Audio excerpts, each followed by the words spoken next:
Outstanding! I'm Lauren Inglis, Regional Director of ARPIN International Group, Middle East and India.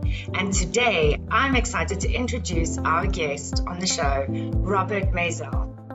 Rob was born and raised in the USA, currently living in New York City. He's a travel coach and has recently written a book called Transform Through Travel, Connecting Across Cultures. Rob has lived in Buenos Aires, Argentina, and Tokyo, Japan, and has traveled to more than 50 countries and 38 states in the USA and speaks 5 languages. Stay tuned as we follow Rob's global mobility journey. Relocating to a new home. New people. New schools. New beginnings and new adventures. Shared with all, right here, on My Expat Moving Story, with our host Lauren Inglis. Welcome, Rob. We are so pleased to have you here on our show to share your experiences of your moves around the world.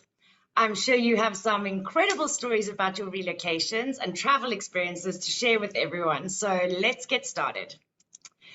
So where was the first international relocation to, and what made you decide to relocate? Sure. So the first relocation I ever did was to Buenos Aires, Argentina. And I decided to go there. It was a study abroad experience. I decided to go there because I have some family. I have an aunt who spent a semester in Argentina, and she raved about it. And I was a Spanish major, and I said, "Hey, this just makes sense." Nice.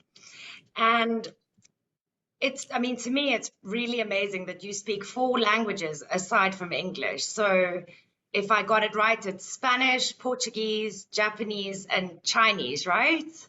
Yep. And so the Mandarin Chinese is, in fact, basic conversational, and we can also throw Japanese on there.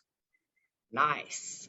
And when did your passion for languages start, and how long did it take you to learn these languages? Yes, that's a really great question, Lauren. I realized that I had this passion for languages in school when I started studying Spanish. I realized it was something that I enjoyed. I seemed to be good at it. I could retain vocabulary, and I really liked the element of being able to connect with people. And once I started traveling, meeting more people in different cultures, that's when I started to really kind of push forward the effort, making even stronger efforts to learn new languages. Great. It's not languages, I think it's one of those things you either have a flair for it or you don't. And you definitely sound like you have the flair for languages, for sure. I got the flair for languages. You got the You are flair. correct. So because you are so into culture and you've experienced so many cultures, I wanted to ask you, do you want to share any funny stories about your battles with the language barriers or the cultural differences in the countries that you've lived in or visited? Sure. Yeah, there's a funny one that stands out.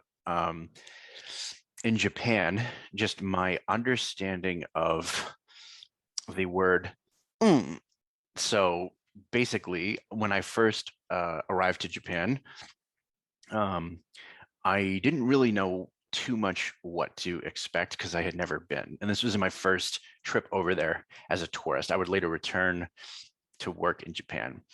But I remember I was speaking with some people about some plans, and I asked, "Hey, do you guys want to go out to a restaurant?" And the response was like an and I remember that plans never ended up happening.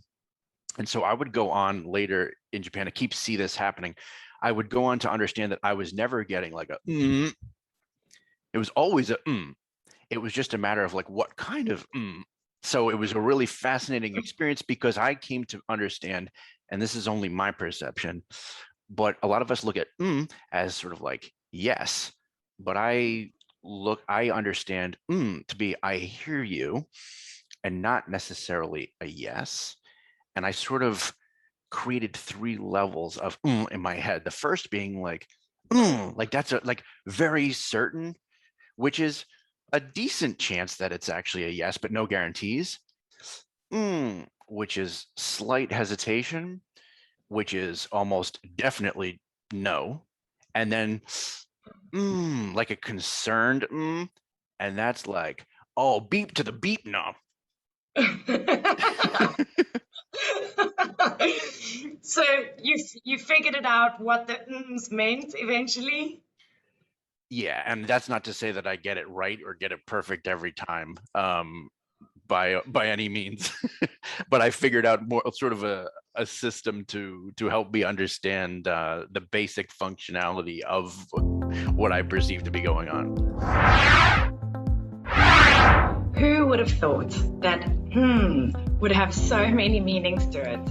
As expats, we need to be cognizant that sounds, gestures, pronunciations, and the tones we use could have a variety of different meanings in the country we are visiting or moving to.